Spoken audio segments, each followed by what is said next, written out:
full of clowns. They're all stupid and they're proud, painted smiles on their mouths. I don't hang with bozos, homie, I can't be around.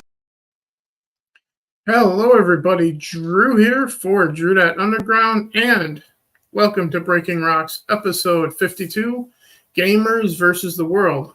That's the working title. It's essentially, from my point of view, gamers versus conservatives again, more or less, right? Yeah. Well, it's way more complicated than expected, but yeah. Yeah, but that's the overarching narrative here. And obviously joining me is Desert Nord as always. Hey, bro. Hey there. Yep. What the fuck is going on? A lot, as usual. Once again, I feel like it's the 1990s. Conservatives not knowing what the fuck nerd culture is, or though pretty much anybody that's not a gamer or a nerd. Like we could separate. See, nowadays you can separate the, what would you call it? The conservative establishment that like guys like Steven Crowder call Con Inc., right? Yeah. From like grassroots conservatives, which are all MAGA now, right? So like the MAGA crowd, for the most part, has no problem with the gamer community whatsoever. In fact, a lot of them are in the gamer community. Yeah. But Con Inc., aka the neocons, they've never liked the gamers, and they still don't. But they find themselves in an awkward position now that gamers have decided to not be pro-woke for the most part. They find themselves in the position of being like, well, we're anti-woke, they're anti-woke. Let's just pretend for the sake of argument that we're allies, even though we know we're not. That's what this particular story you're referring to is all about.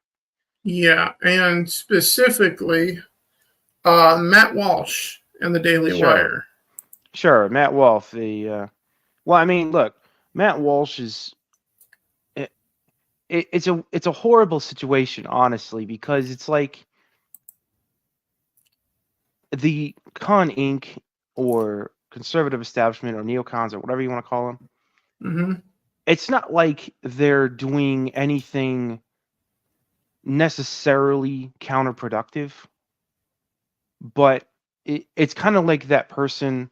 It really is like that meme, the Steve Buscemi meme where he walks up and he's obviously a 45-plus-year-old male, and he's like, "How do you do, my fellow teenagers?" It's exactly the same thing. It really is. Like, these people want to sit there and pretend like we're hip like you, teenagers. It's like, guys, we know you're not gamers. We know you're not here to defend gamers. And we know that you're only just now hearing about what you're hearing about, guys. We know you're late to the table. We know you're not actually organic with your criticism. We know it's just a grift with you guys over there at DW. We know all that. So let's stop pretending that it's not, because we know it is. And but Matt specifically, look, Matt is like the most vanilla motherfucker you've ever heard of. I mean, this man makes actual vanilla seem like it's spicy. Okay, this guy is fucking thin and thick at the same time. You know what I'm saying? But and he usually is good at doing research, but from what I gather, from what little I've seen of this video, he didn't do enough research with some of the things that he said here. Here's the other thing. Like, this is why other people point out that Matt is pretty blatantly controlled opposition. Okay? Because he got word from up above him to do the story, to cover the story. Did Matt want to cover the story? Fuck no. Matt didn't want to cover the story. Matt doesn't care.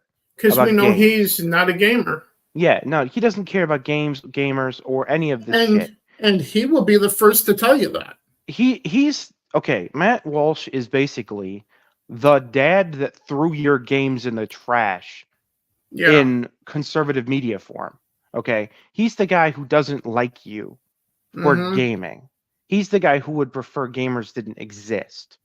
But Okay. before we waste too much time, his video is like 20 minutes. So Well, no, we let's, don't look, bro.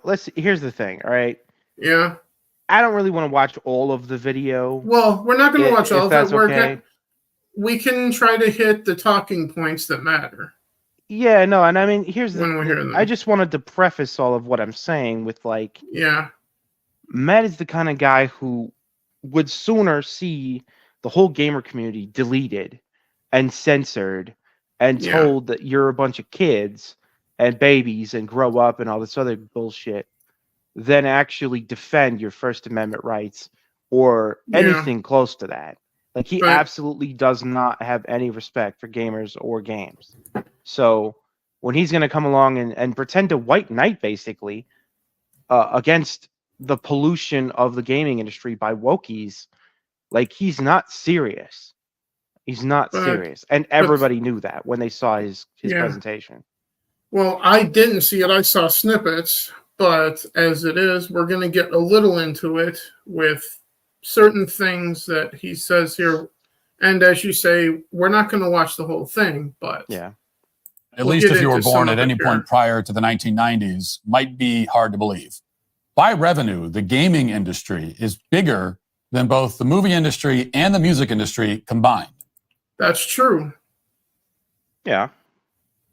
No, sure, it's what allowed things like your channel to exist, and has allowed us to actually and geeks and gamers and others as well. Let's put it this way: if the gaming industry wasn't as big as it is, we wouldn't be able to spend a good portion of our free time playing them, because there wouldn't be as much content there to have. You know? So yeah. Exactly. Gaming has become huge. Yeah. Past several years, it hasn't been especially close. The difference is consistently more than $100 billion per year. So video games are a massive market, one that's mostly targeted at young people, of course. But this. No. Well, okay. If he said he qualifies the statement by saying mostly. Mostly, perhaps, but if by mostly you mean 50% plus one, then sure. But I've also heard this from some conservatives. Only little kids play video games. Okay, then how do you explain games having an M rating? Would you let your kids play Cyberpunk 2077? Well, their argument, Steve, their bitter, angry conservative argument on that is that kids aren't supposed to be playing most of the games that are produced because the industry is a bunch of, degenerates, and they're degenerating children with these games. And kids aren't supposed to be playing them, and we have regulations against that. But it's happening anyway because of degeneracy. Because it's all just degenerate to them. But with the rated M games, like games with nudity, sexual content, drug references, and all of that stuff, are made for us. The ones that were little kids playing Nintendo that are now adults that still cover games. But they're making the argument that despite the fact that kids should not be playing the games, that kids still are, because that's just what happens. That's their argument. Yeah, that would be bad parents letting them then. No, I know. And I'm not going to deny that happens. But at the same time, that's not an argument to say, oh, well, games just are willy-nilly all over the place. And there's no delineation whatsoever. And you got little, 5-year-olds playing GTA. It's like, come on, man. No. Well, you probably do, but that's because they have no supervision. Sure, it's a parenting issue, not an industry issue. Exactly. But with that said, homeschool your children. They're not immune to it. You might have heard something about one of the companies behind this indoctrination effort called Sweet Baby Inc. or SBI. And in a moment, I'll get into the details about what exactly that organization is doing and who's helping them do it. But first, I want to get the good news out of the way, which is that if there's any silver lining, it's that this effort to indoctrinate children is incredibly ham-fisted. Some of the dumbest people in the world are behind it. So take that studio I just mentioned, Don't Nod Entertainment.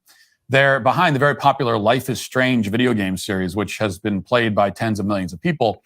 And to give you an idea of how overt the propaganda is in Life is Strange, here's just one mercifully short sequence involving, what else? A racist white guy. There's some backstory about how he kidnapped an innocent Hispanic kid or something. and then this. Watch. Gonna tell the police you kidnapped me. Nice try. But I know who you are and what you did in Seattle. I saw it in the paper. Maybe I should call ICE to make sure you're a citizen. You hillbilly. I'm American. Watch it, punk. Whatever. You're going to jail for this. Pretty sure the local police will vouch for me over that. So, yeah. Life is strange. I've said my piece about that before. It's woke fucking trash. And Matt Walsh is right here so far. But yeah, and I mean, the thing is that anybody can write stories that are, you know, horrendous fictions. I mean, Yeah. that's not new. I mean, if we're being completely honest, I mean, that goes all the way back to at least Upton Sinclair's with the Jungle.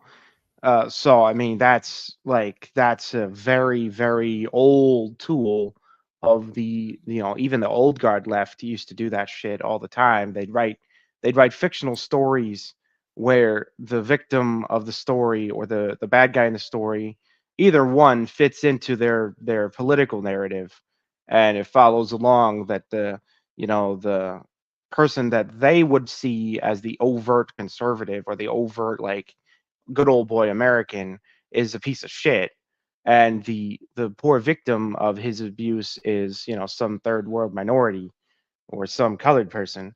That's a classic leftist trope, and they put it in everything they possibly can. Yeah.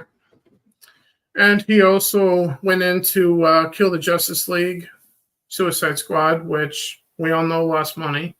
Yeah. Mm-hmm. Let's see here. And then he goes into... Oh, he talks about the founder of Sweet Baby Inc. and what she said. Sure, yeah, which is part of what well documented at this point, yeah. But what I'm looking for is the moment where he was talking about he is the first to cover this. Hopefully yeah, right talking here. about how it needs more attention, and he's there bringing attention to it. Don't. Yeah. I can show you how to get the sweetest deals. Shut up. GCU will meet you where you are and provide a path to help you fulfill your unique academic, personal, and professional, any respectable social platform.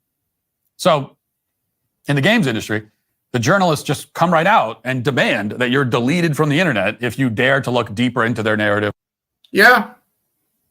That's correct, too. Yeah, news to no one. News to absolutely no one. We've been that's involved in this. We've been trying to cover that too ourselves. Dude, we've done this exact thing. This is like half of what we do on your channel for the last 6 fucking years, covering this exact thing. Pretty close to that, yeah. Like, it's not only not news, it's how the fuck do you not already know this, Matt? How is this news to you? Because he's not a gamer. That's how he doesn't know. He's not a gamer, and he's not actually involved in this fight. He's just looking at it peripherally and saying, "Oh my God, look at the fighting going on. Who's fighting who? I don't understand this." Yeah, but back to it here. Or to question anything they say. So let's look deeper into the narrative in that case. In a recent podcast, Kim Belair explains that her company's mandate is to make every game political. There has to be diverse representation in all contexts, even in, say, World War I. No, there doesn't. Just follow history. No, I know, and that type of brainless idiocy is it's the whole point here. Yeah. Watch. A lot of the time, that kind of sensitivity work results in, cuts of certain things or slight changes. But what I prefer to do, and I don't really call it sensitivity reading, but I think of it as just, bringing representation to something, is trying to build a narrative and a story that include moments and elements custom made to bring representation and joy to people. Because that's kind of where, Sweet Baby lands on it. And I think it's the same way when we put diversity into the past. People go, oh no, but you're just putting diversity in. They don't even feel ready because they've been exposed to so much, whether it's whitewashed, whether it's just, colonized media, that they go, oh, there can't possibly have been diversity back then, because my understanding of it was that this was a homogenous time. And so I think I look at it like that. Or they make excuses for it, like, yeah, well, sure, okay, maybe there were. Well, first of all,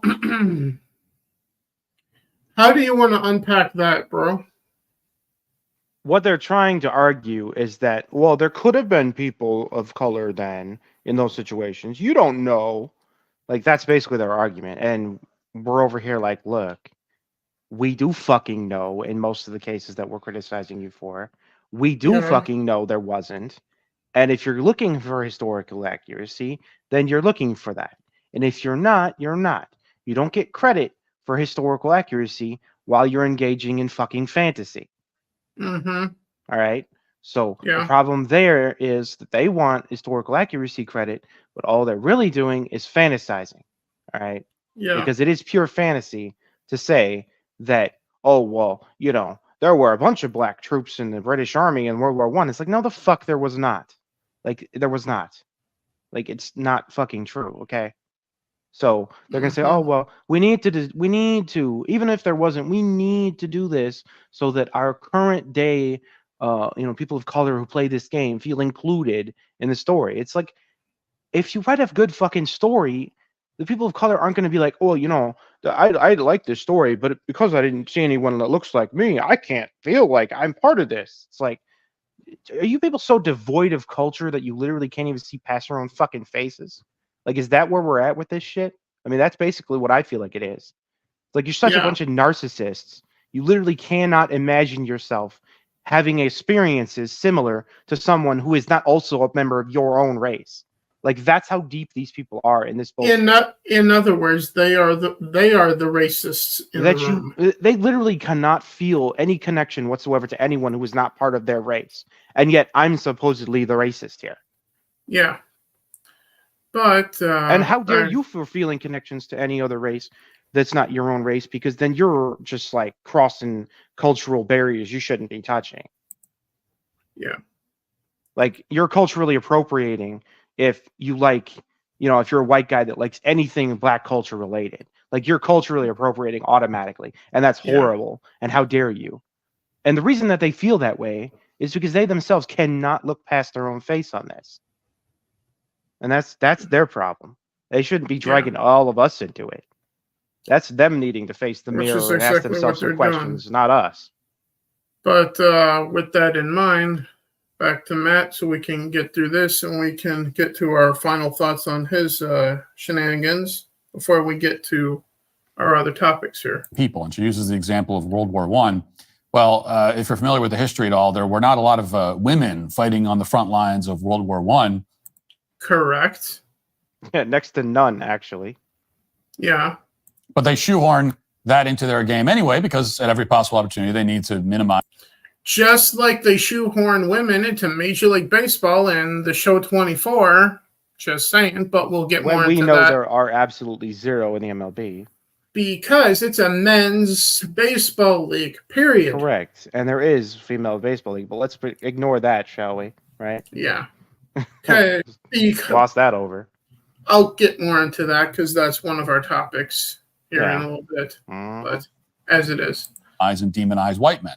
White men cannot be the hero of anything, even historical events where they were the heroes, like World War I. Well, I guess I'm not the hero here in the underground. That sucks.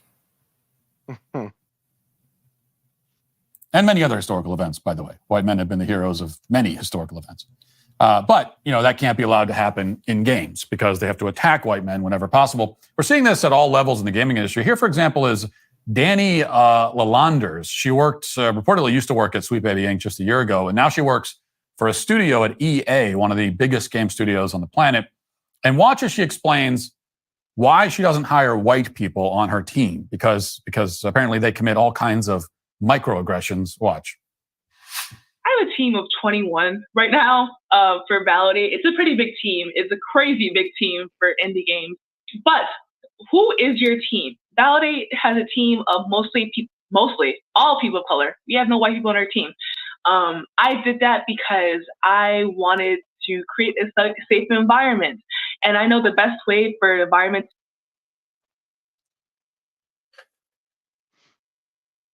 bro. Yeah, well, this is a racist attempting to Yeah. convince himself that racism is justified. Take a good look, folks. This is the face of racism in America here. One of many. Yeah, no, of actual effective racism today. Yeah. In other words, she's violating Yeah, like who's constitutional rights and what she's doing? Well, she's violating federal labor law to begin with. yeah, Because you're not supposed to be taking race into consideration when hiring. That's a crime. That's a federal offense. yeah. I mean, in and- terms of like federal regulation, you could be investigated by the Department of Labor for doing exactly what she's describing. And she's admitting to it too, right? Yeah, here. yeah, is admitting to it on camera proudly. She's like proud of this shit. Yeah. Not to mention, she's also ignoring the fact that if you're excluding one race and only including everything else, that's not inclusion, is it? No, that's No, that's it's not. very much a case of discrimination and very much a case of exclusion. Yeah. So So I guess in with- her case, it's DEE instead of DEI, I guess. I don't know. to quote a comedian, Carlos Mencia, dee. Anyway. Yeah. Mm-hmm. To be safe is to be around people who are just like me. By the way, Carlos Mencia, Latino. So there's your representation and inclusion, everybody. Just saying. And I'm not saying that white people in the industry are creating unsafe environments. I'm not saying that. That is not what I'm saying. I am saying that sometimes it is hard to work with white people because they think that something may okay, but it was really a microaggression. And no one wants to deal with that while they're trying to make a game that they love. Now, notice that she doesn't say what the microaggressions were that these terrible white people committed. We can imagine maybe those nasty white people said something nice about her hair. Maybe they asked where she was from. Maybe they said, hey, cut that line of dialogue about building the wall. It's a little too on the nose. Who knows? You know, in any event, this is an employee of a major game studio straight up admitting that she doesn't hire white people. And that's not just unethical. It's illegal. Okay, you're not allowed to do that. And it's the kind of thing that's usually left. Yeah. No, it's literally against labor laws in the United States. Like we just said. So, yeah. Unsaid in major corporations, but it's standard practice in the games industry. Just come right out and announce it. Because you know, this is what makes people of color safe, which, by the way, every time this comes up, that people of color, quote unquote, people of color are unsafe against white people when they're around white people. It, on top of everything else, it's just like factually, that's completely wrong. A black person statistically is much more likely to commit an act of violence against a white person than the other way. And that's just, there's no getting around it. It's just a fact. Mm-hmm. Bro. Yeah, the only way of getting around that would be denying it, which they love doing that too. They love just saying, oh, well, your statistics mean nothing, and I disagree with you. Even if the statistics Never are blatantly underestimate obvious. your power. You know. Yeah. When you bring statistics to the table, especially against a liberal or a leftist, especially a leftist, if they're not like actually a liberal, they fucking hate it. They won't even address what you're trying to show. I believe we're getting to some of what I was pissed about here. Yeah. Coming up right now. Yeah, no, Well, Matt one way kinda to get a lot of money over at this point. Yeah. Money is through ESG financing. Watch.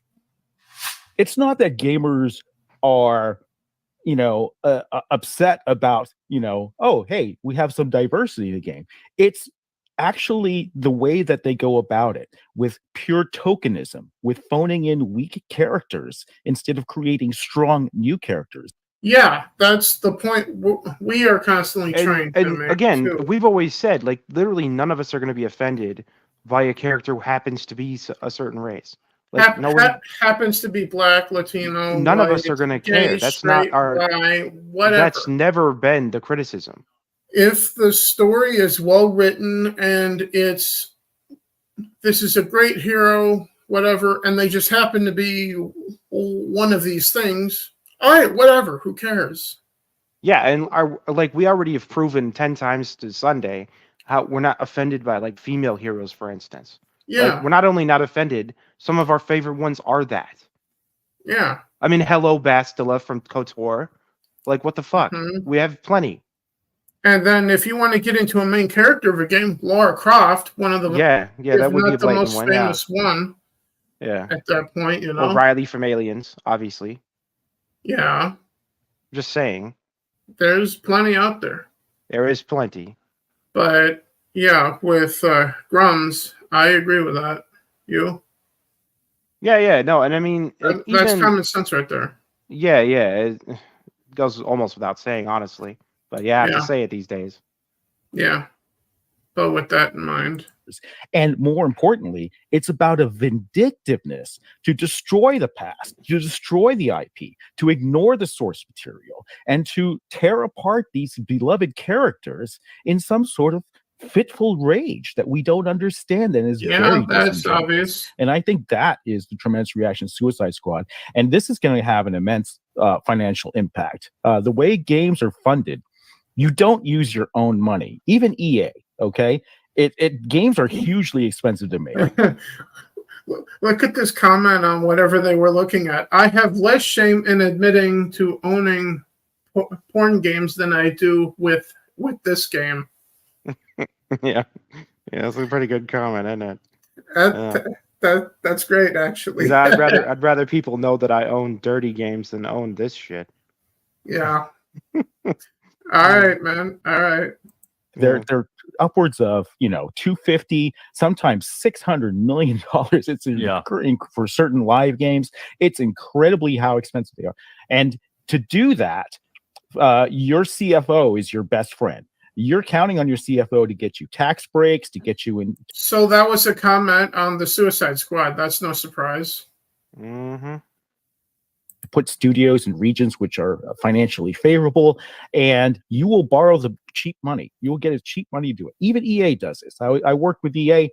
We were putting together a deal where they were taking bailout money from the banks in the last financial crisis that we had, and they were applying that cheap money towards games. Same thing with COVID money. They're applying that cheap money towards games. And what has been the cheapest money while interest rates were still low, a couple of years ago? It was ESG financing.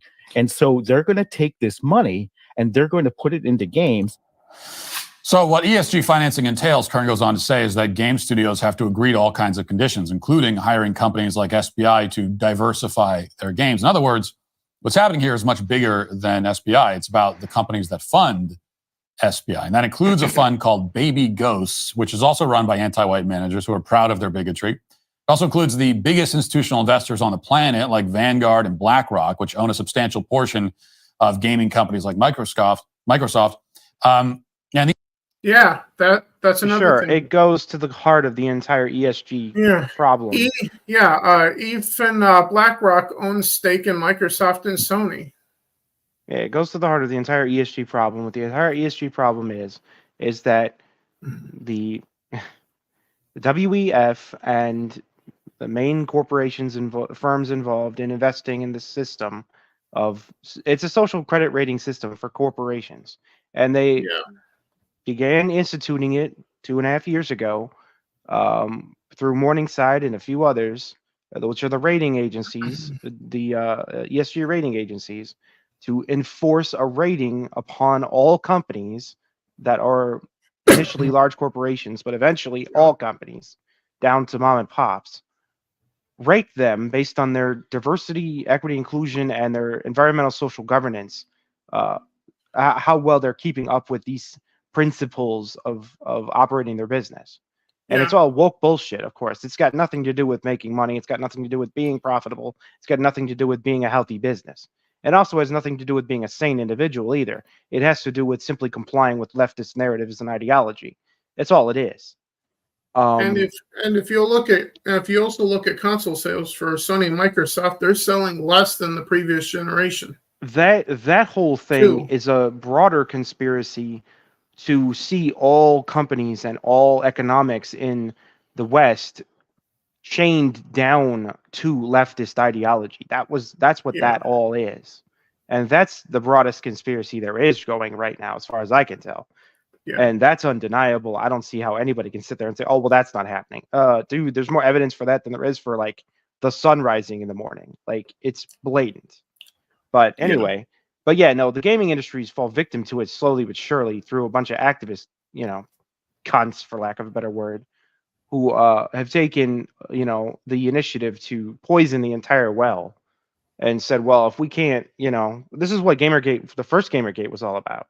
Back in Like, 2012, all that initially started was like, I mean, and yeah, it went heavy-handed. Of course it did, but they were being heavy-handed, so it was like equal but opposite, is what it was. But then they were somehow victims, even though they were the ones committing the crime.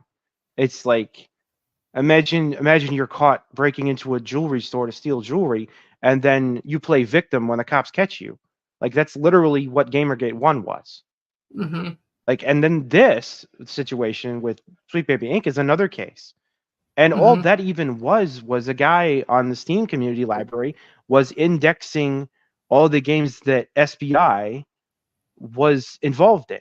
Like, he literally just wrote a list and was saying, look, I mean, in their Discord, apparently, they were being more critical and saying a lot of things we say, and being a little more, anti-woke, as you could say, about it.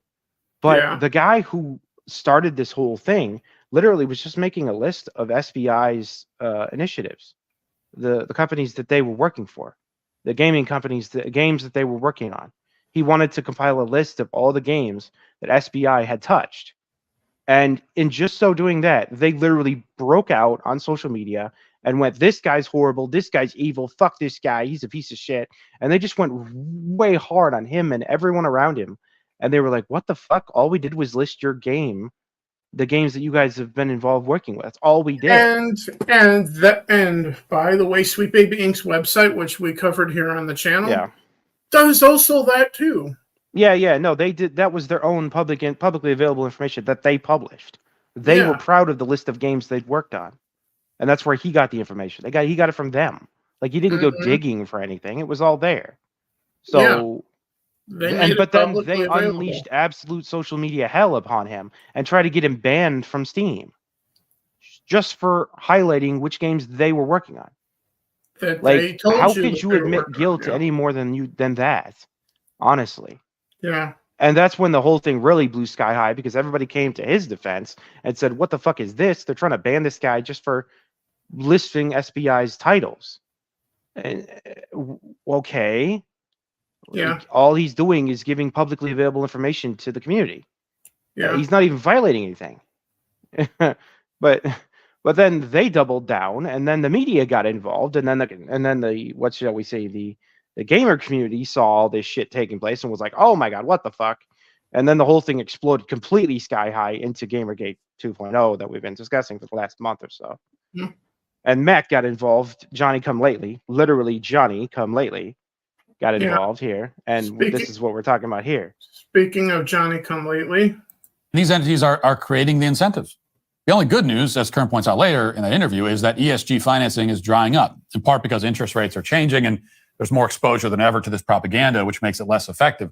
The U.S. government appears to be aware of that, and they view it as a potential problem. They want the propaganda to continue.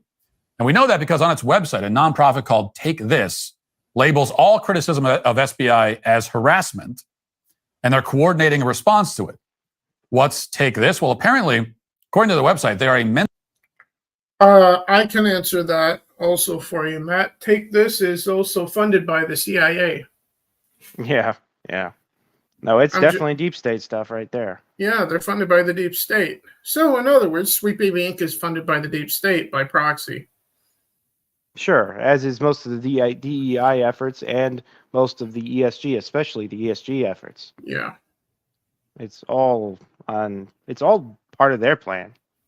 Yeah, it's all a conspiracy fact at this point. Yeah, pretty hard to deny it, I would think.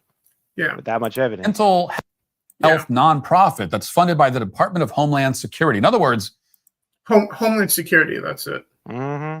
Yeah. Your tax dollars are paying for the defense of propagandists targeting children in the video game industry. For some reason, DHS is involved. And actually, it's worse than that.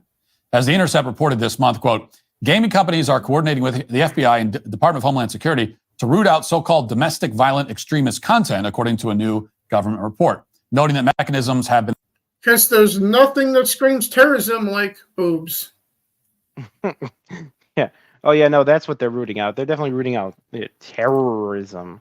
Like, okay, first of all, you have a crowd who are instigating that ideology that think that, as we've gone over before, whiteness itself is terrorism. Like, that's how extreme and retarded these people are. So all white people are terrorists, and anything that has boobs. Oh, wait. Wouldn't that be all women?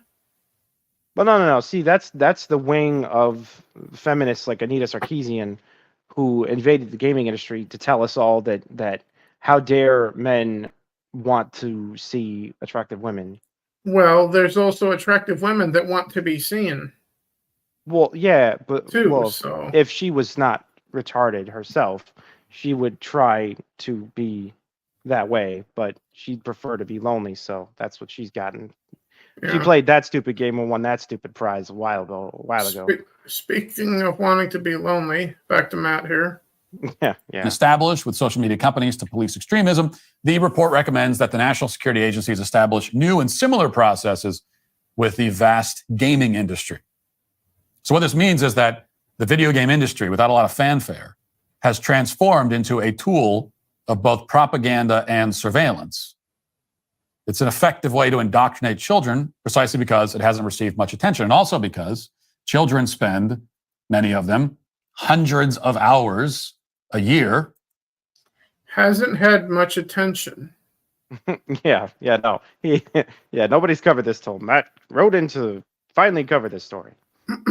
Thanks for the scoop, Matt. Here's your Pulitzer Prize. There's a reason I'm clearing my voice, because there's a long fucking list of people that have covered this for a lot of years.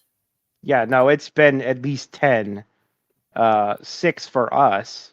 Off the top of my head, Geeks and Gamers, The Quartering, It's a Gundam, Us, Razor Fist, that'd be Rageaholic on YouTube, Mm-hmm.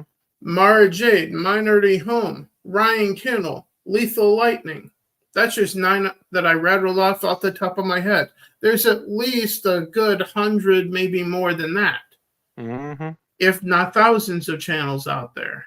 Yeah. Covering this. Yeah, and they've been doing it for at least 10 years. At least. Since 2013, I would say at least. And in the case of Razor, it's longer. Yeah, no, Razor's been even longer than that, yeah. Yeah, Razor was here before all others. He's the spiritual grandfather of what's become the gaming community. I guess he's the Neo of gamers. Yeah, or the Uncle Ben. You know what I'm saying?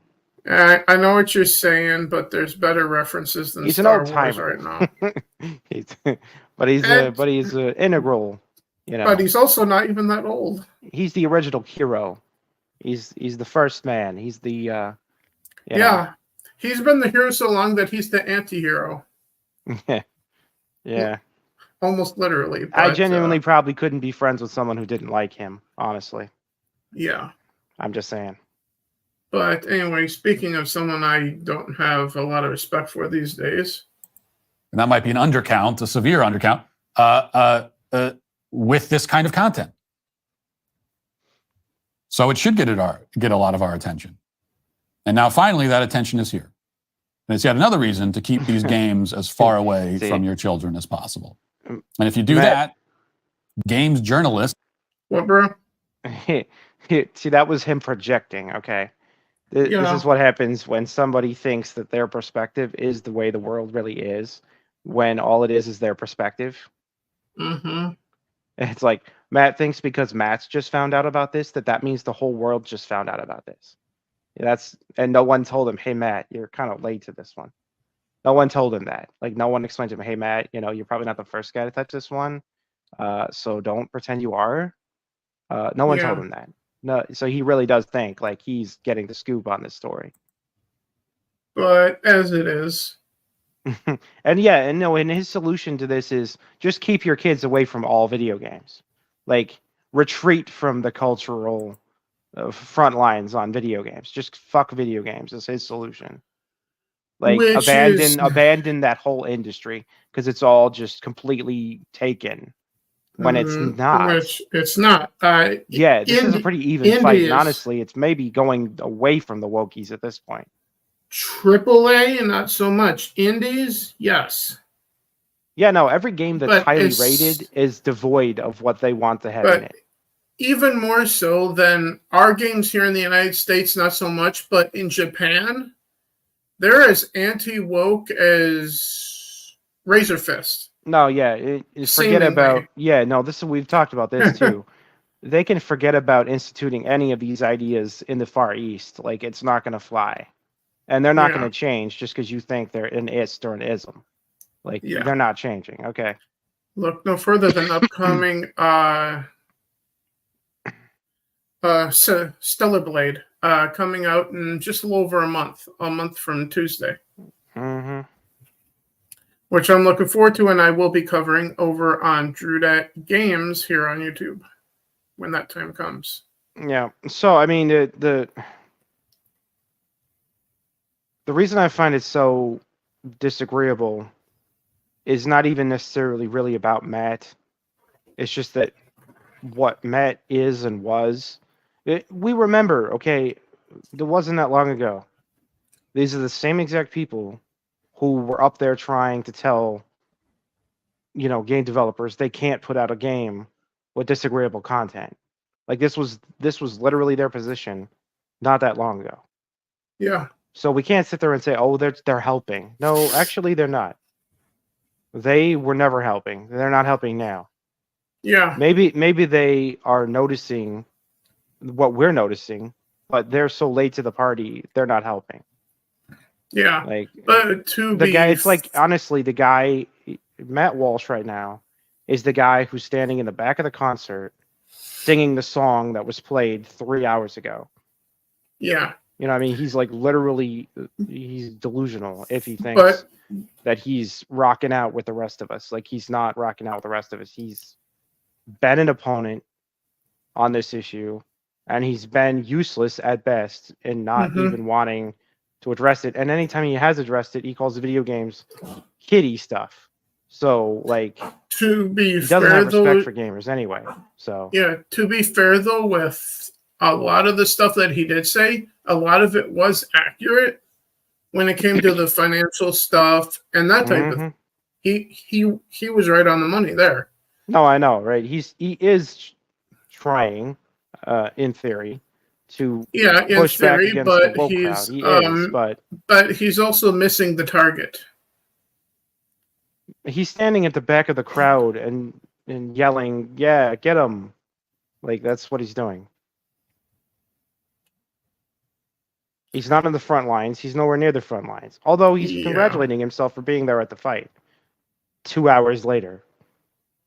Yeah, as the bell is ringing at the end of the boxing match. I mean, no, yeah, he More or come less. in there. Imagine being 2 hours late to a Tyson fight, and the fight is like long over, and you come in there and be like, "Oh yeah, Tyson's fighting somebody. Oh cool, yeah." Like, dude, you didn't give a fuck until you found out 2 hours later that there was a Tyson fight. Like, you weren't a fan. Meanwhile, okay? Stop pretending. Beginning of the Resistance, there was Razor Fist as Captain America going, "I could do this all day and all night." No, and again, he if he were serious about this issue, he'd have been talking about it years ago. And the only thing he's ever said about games and gamers is that he doesn't really have respect for them. And he doesn't respect the industry. And that's why his prescription ends up being just stop gaming.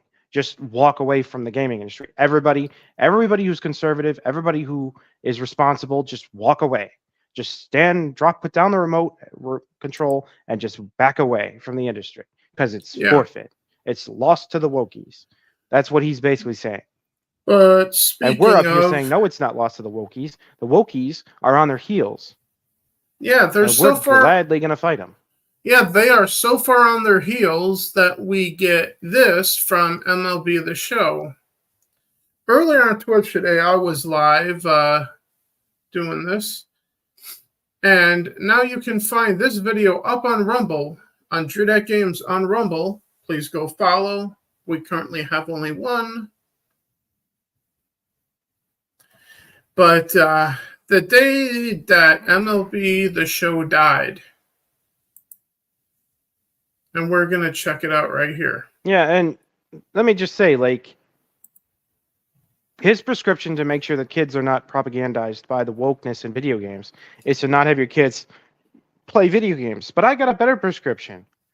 It's a much more effective prescription, too. Don't let your kids play woke games. Yeah. Like and if a game MLB is The woke, Show here. Find out it's woke before you buy it. If it isn't woke, buy it. If it is, leave it. There are people That's out the there solution. trying to shine a light on these games. So just go do some research first. It's not hard. It really isn't. But as I said in this, I was playing this from Game Pass. I didn't buy it. I'm certainly not going to fucking do it. Mm-hmm. But Game Pass is what it is. So this is what happens when you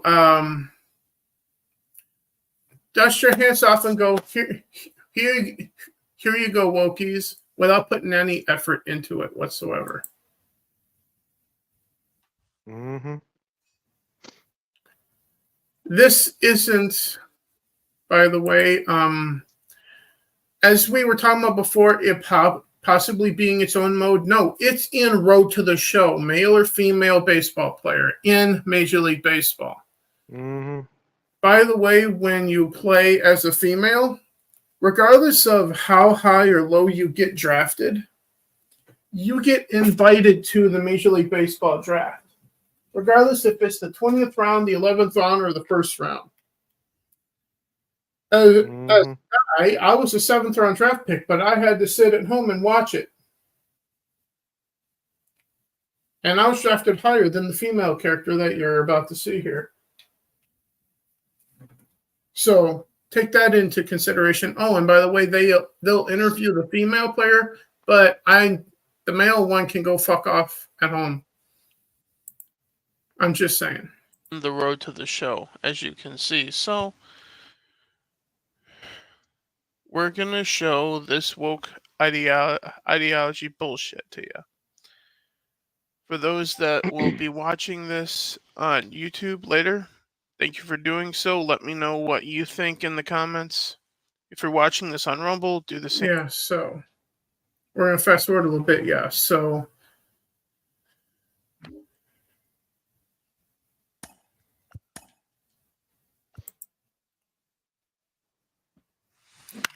and here is the draft combine, which is optional. You can choose to skip and just get drafted right away instead.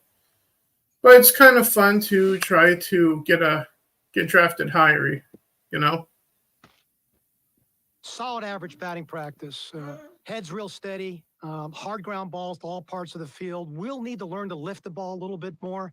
But everything you looked at in her swing was fundamentally sound. She just has some tweaks that she's going to need to be able to apply to really take advantage of her skill level. Yeah. And then here is the, let's go back a little bit here. Here is your longtime friend that you've played baseball with for years, Maya Lewis, who also gets drafted, just like the female character does. Yeah, so it's not bad enough that you get one, but they have two. You and your friend, bro. Yeah, the thing about this is like, okay, so being that this is not, I mean, I'd really love to watch someone try to sit there and argue that this has anything to do with reality, because honestly, it doesn't have anything to do with reality. And honestly, all you end up doing, which is actually the real goal here, is you end up possibly leading a charge of people saying, yeah, let's just make baseball completely wide open, even though we have leagues for, female. Women. We have female baseball leagues. Yeah. Like, if you guys wanted to make a WMLB game, then make one. Yeah, fine. People might buy and play it, maybe. Well, I mean, supposedly there's a huge demand, right? They say there is. Well, then fine, prove it. But and then the other thing I would say is like, look, if your goal here is to try and instigate some sort of protest and say, oh, well, no, we should really lead the charge and like make the MLB change so that they include all, women in the MLB, which is what I think their goal there was with this game. Then the question I have is, do you not even care about the consequences? Because there would be medical consequences. Like, do they not understand that baseball is indeed a contact sport? Like, do they not understand that? I mean, it's not football. Granted, I'll give you that. But it is a contact sport. But on the upside, this is great promotion to convince people to buy Madden instead and to give football a look. What the activists don't understand, though, in doing all this inclusion, I suppose this would be the inclusion aspect. Yeah. They don't understand that they're causing more harm than good. Yeah. And they don't understand that all it ends up leading to is, even if they get their dream of a completely gender neutral or whatever MLB, okay, all they're going to do is they're going to expose all the people, especially females, to further injuries in sports than they would have had otherwise. Which has already happened when they've had... The females are definitely going to struggle. I can tell you that right now. Everyone knows the physical strength of the average female is lower than males. Yeah, there's already been injuries to female athletes with men pretending to be women already. Throughout the world, as it is. Yeah. Even the ones that are playing dress up are ending up injuring female athletes who they're playing against. Yeah, but at a higher rate than normal. With that in mind, if you notice the name that I gave her, bro. Yeah. Karen Wokey, yeah. Karen Wokey, yeah. And at this point, right before the draft, these were all the teams that were interested in drafting her. The Angels, no surprise, right? Yeah, sure. San Diego, that's also in California. Colorado Rockies, that shouldn't surprise anyone, right? Mm-hmm. Most of these are not too surprising. Washington, Boston, that's out in the Northeast, right? Yeah, no, it's Massachusetts. Especially Cleveland. Yep. Detroit, White Sox. The Cubs was heartbreaking to me because I'm a Cubs fan. But not surprising, given the ownership and given the city. Yeah, but it's heartbreaking. But as it is, she actually gets drafted by none of these teams. And her friend also got drafted by none of them as well. Mm-hmm. So this is what happened in the draft. Coming up here. Yeah, the game attempts to do something that isn't even necessary. Yeah. And they say it's necessary just because they say it's necessary. They don't actually have any evidence for that. Finally get this over with at long last after over 40 minutes, sir. You can tell with my voice that I was depressed to do this. Yeah, but the thing is, it's just, I feel like it's sort of a medium example, though. Yeah. It's kind of like, it is an example. It's just one of the latest attempts. Yeah. But it is, I've seen worse, but I've also seen a lot less. Yeah. So it's kind of right in the middle for me, I would think. Yeah, so let's get through this video, then we will look at the comments on it, because there is a comment on this already from somebody. Yeah.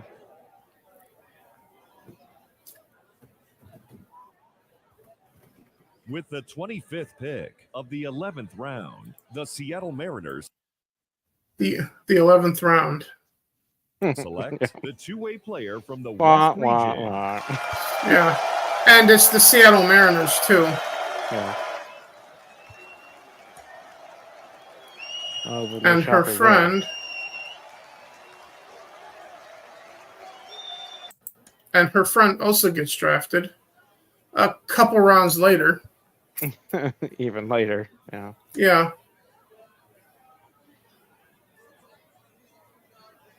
With the 30th pick of the 12th round, the Los Angeles Dodgers select Or one Mia round.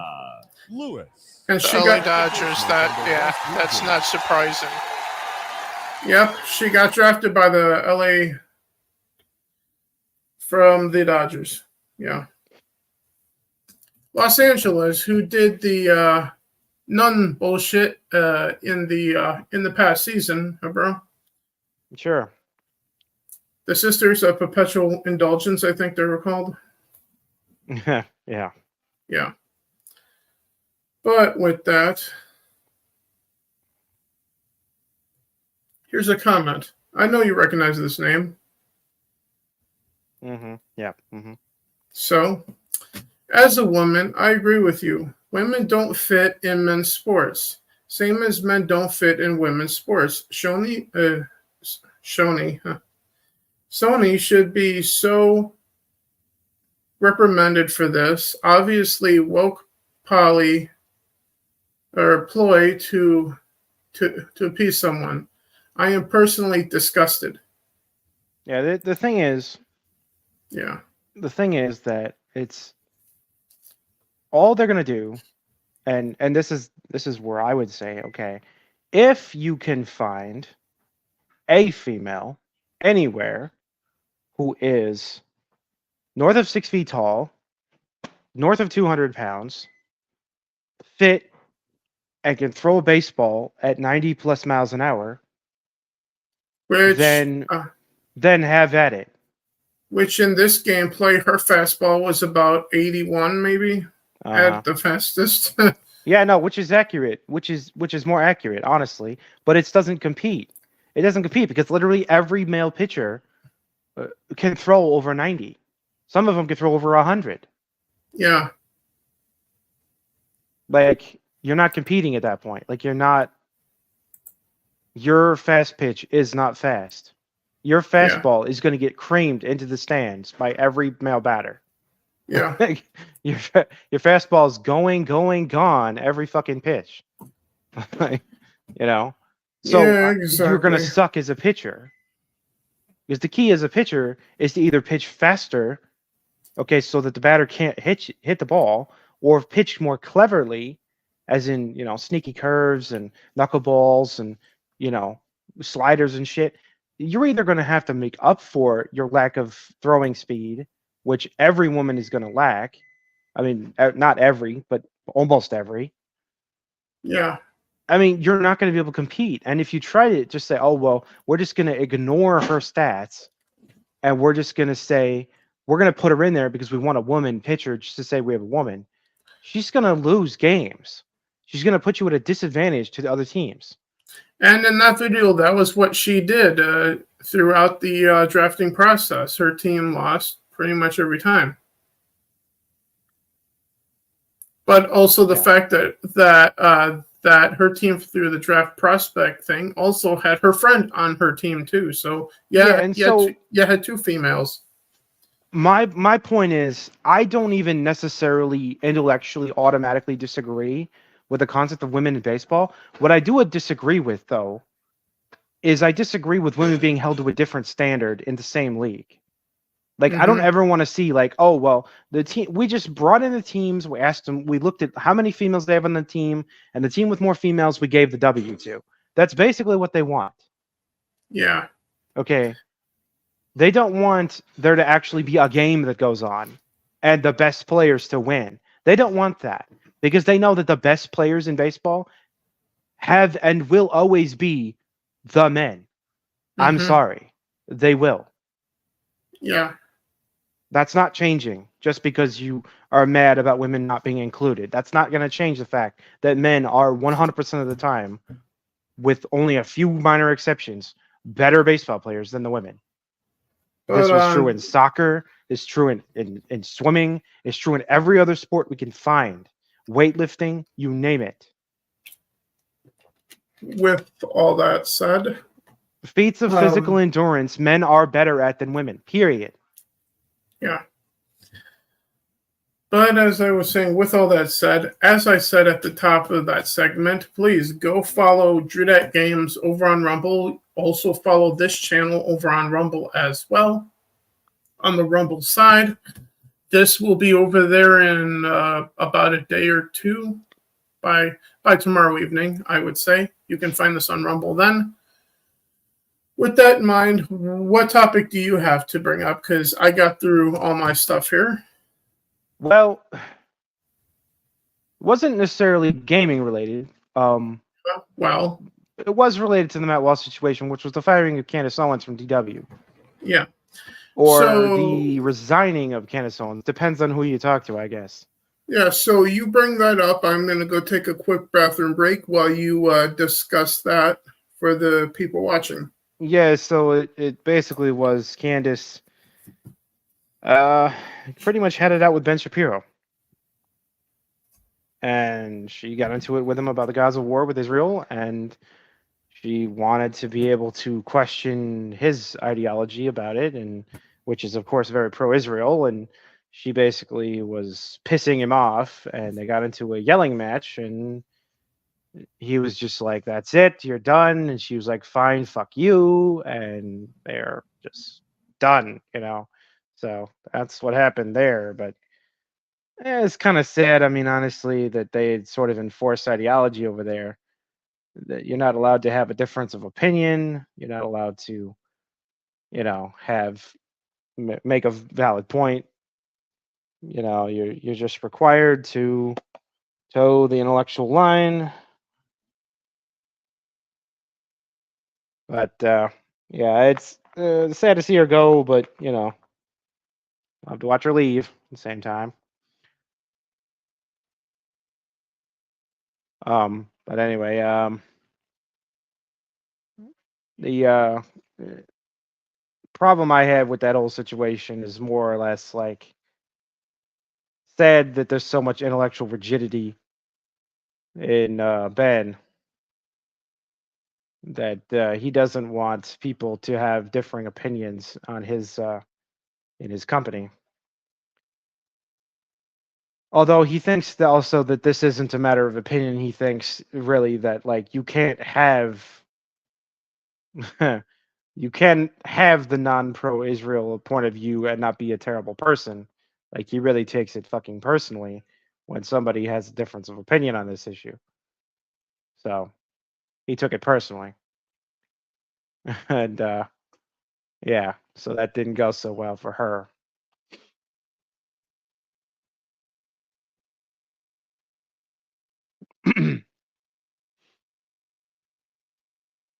But that's sort of like the problem I have with the DW in the first place. Like a lot of it is sort of like controlled opposition. That's where Matt Walsh comes in, and that's where I mean Ben's sort of like neocon 101. I mean he really is kind of like a figurehead of neoconservatism, and a lot of these guys, if they were really being honest, they would be like they would admit they were never Trumpers, and they would be like very classically like it's like the new wing of the National Review or something. Mm-hmm. You know, they're not a bunch of people who actually have they don't have the future of popular conservatism in mind. They have their own opinion, they have their own gripes, they have their own pissing and moaning, and that's what they have. Yep. And the pissing and moaning that Ben does about the Israel-Gaza war and the difference of opinion that Candace had was just too much for him. So, other than that story, there was also the story about, which was a bit of a blood boiler, about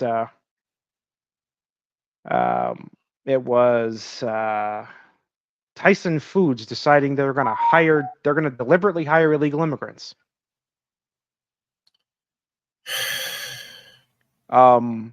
Which is a federal labor law violation. Yeah, well, society seems to like Yeah, to no, violate labor laws lately. federal law compliance, and especially in labor, is really on the ropes these days, isn't it? Yeah, it's getting violated left, right, and center these days between Yeah, no, and they're just like proudly saying, "Oh yeah, we're gonna hire 4,000 illegal immigrants."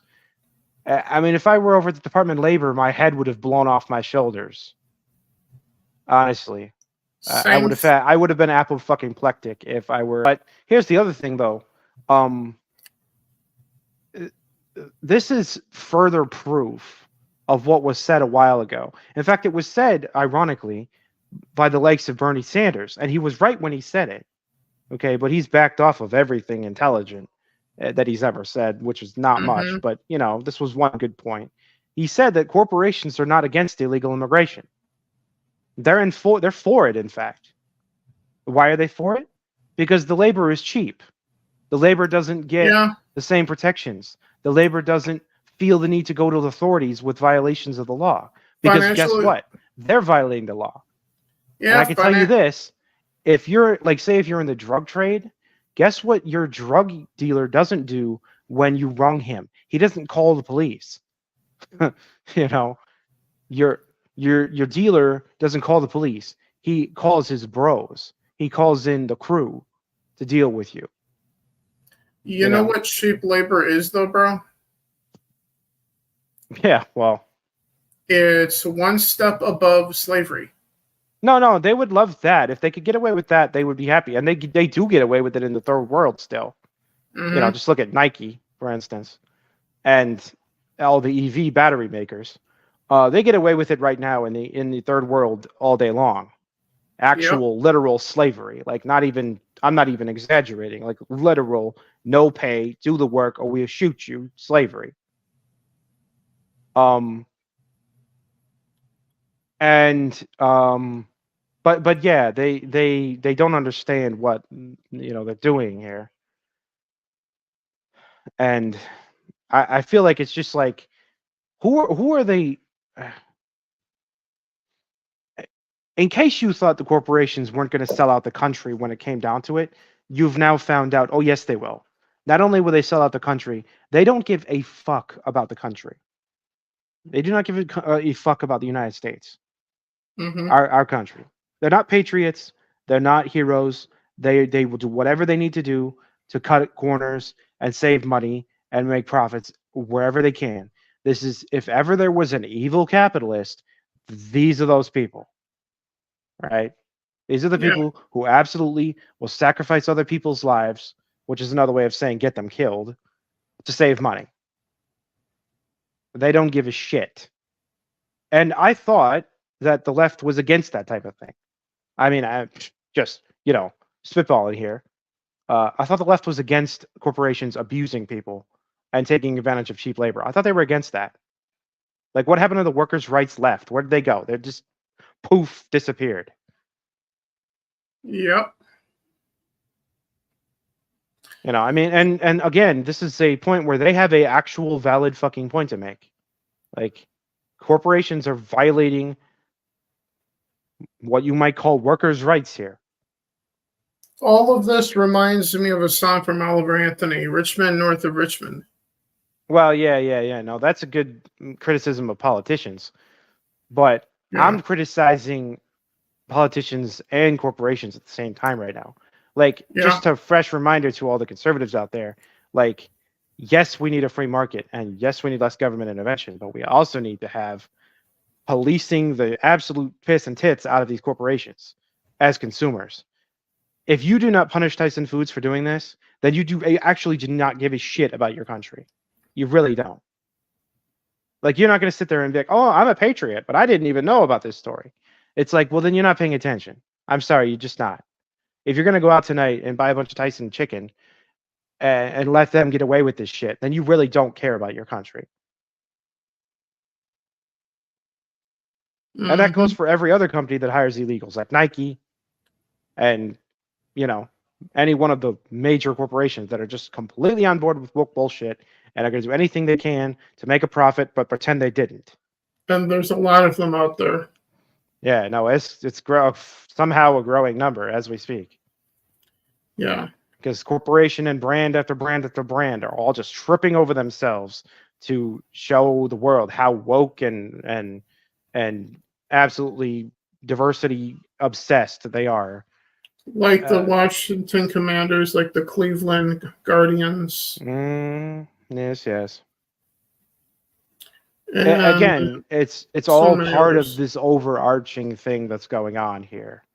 Everything we said about the gaming industry, everything we're saying about everything else, all under the banner of corporations falling over themselves to try and, be woke. And therefore try to appease a loud minority of people on Twitter. Yep. So to speak. Oh yeah, well, not just Twitter, but a loud minority, generally. Yeah. This isn't just online. I'm talking about a loud minority in real life too. But you know what extremists like that deserve, bro? To be ignored. Well, that and this. Good job.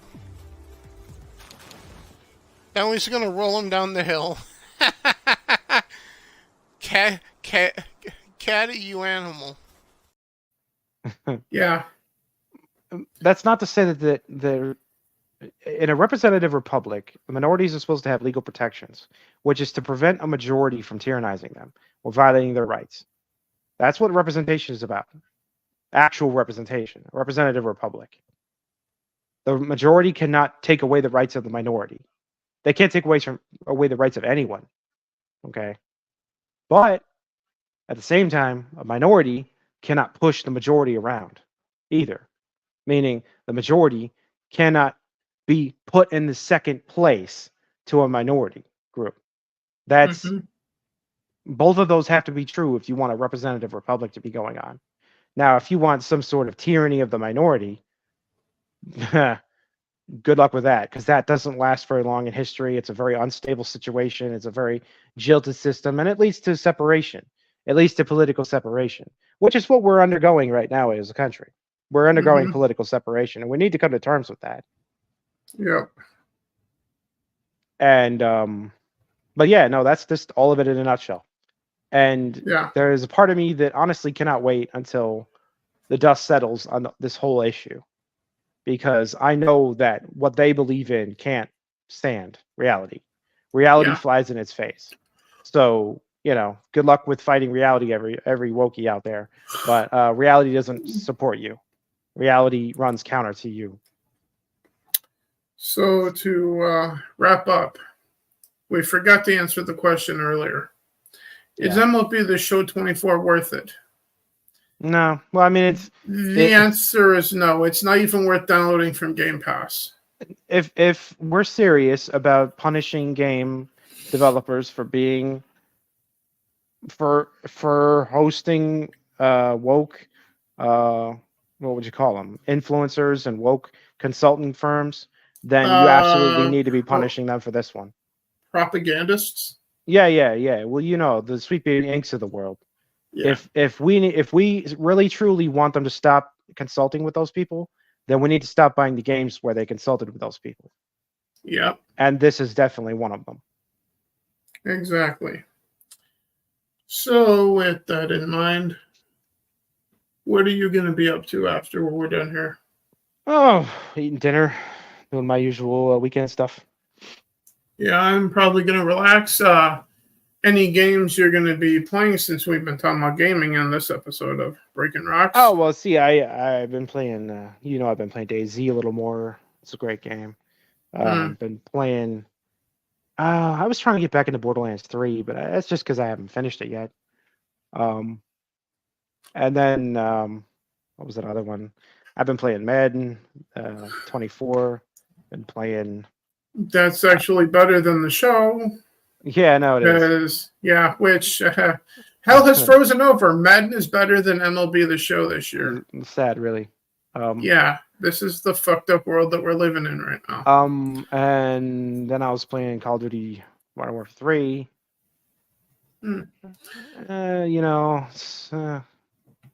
As It's for an me, interesting game. I created you in WWE 2K24 Yep. last night.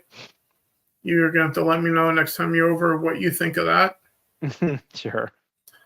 Otherwise, Dragon's Dogma 2 came out Thursday evening, so I will try to get to that tomorrow at some point live on Twitch. Yeah. Finally, and then I will also finally start playing Final Fantasy VII Rebirth, which came out quite a while ago now. Yep. But I'll finally get into that because I finally finished playing through, or tried to finish playing through Final Fantasy VII Remake. I finally got through that, so I'll get to the next part of that quite soon here. Mm-hmm. Beyond that, I still intend, as I said back in January, to try to get back to a character for Skyrim, the last of the Snow Elves. And also I have another character set up before that who's based off of Joe Biden. He's called Sloppy Sales or something along those lines. Yeah. Yeah, point is, he's a thief, but he's so fucking terrible at it. In other words, the whole idea of it is he thinks he's sneaking around, but he's actually just walking like normal and wonders why he gets caught all the time.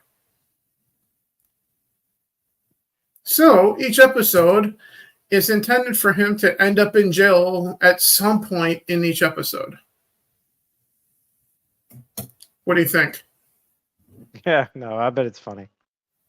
Well, we'll see when I get around to that, because we got Dragon's Dogma 2. I got to cover right away Final Fantasy VII business. And by the time I get anywhere near being in a position to start doing that, Stellar Blade will be in my lap. And yes, pun intended, it will be in my lap, folks. Yeah. For obvious reasons, huh? Mm-hmm. But on that note, thank you everyone for checking out our, well, what turned out to be rants about Matt Walsh and conservatives, non-conservative non-gamers that are conservative. More or Sure, less. and then the grand conspiracy that wokeism has become in this country. Yeah, and the Woke Show 24 baseball business. What the fuck is happening? It always seems like the top left square is always where the big shit drops. But either way, thank you, Nord, for being here again, as usual. Mm-hmm. And quick shout out to someone from the community that I respect greatly. Shout out to Hello Brutiful. Thank you for the great content that you do, and we appreciate you. Also, thank you to the Daily Wire for that gem from Matt Walsh. And for being the most blatant controlled opposition we've ever seen. Yeah, and also a big shout out to the channel that MLB The Show video was from. So shout out to me. Thank you, me. Why, you're welcome, Drew. Anyway. Happy to help. But either way, it's time to roll out of here, huh, bro? Yeah. Mm-hmm. We'll see you guys in the next one. Hit the like, subscribe. If you're on Rumble, hit the like, hit the follow button, please. It'll help us greatly to finally one day move these things permanently over to Rumble from here, which is the ultimate goal. Yep. But with that in mind, let's roll on out of here like Caddy rolls a lamb down the hill. Mm-hmm. Bye, everybody. Yep, see you guys. Good job. Ellie's gonna roll him down the hill. Caddy, you animal.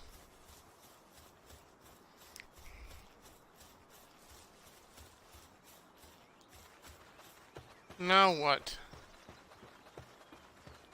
You're